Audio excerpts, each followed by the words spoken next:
Ito mga paps, no, sa mga nakabiyos, no, itong hose na to, napupunit yan. Pero meron na bibili online. Buksan natin to, papakita ko sa inyo.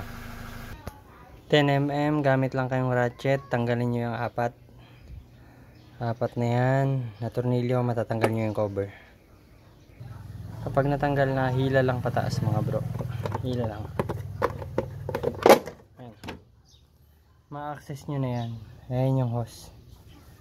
Ito mga paps, ito siya, yan yung hose na yan, ito yan yung papalitan natin. Ito yung papalit natin mga paps, no? Tanggalin natin yan, tapos palitan na natin ito.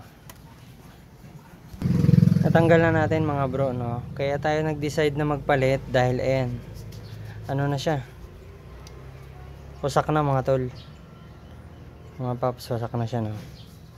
Eto, kaya papalitan na natin ng bago. May na-order niyan online mga paps, no.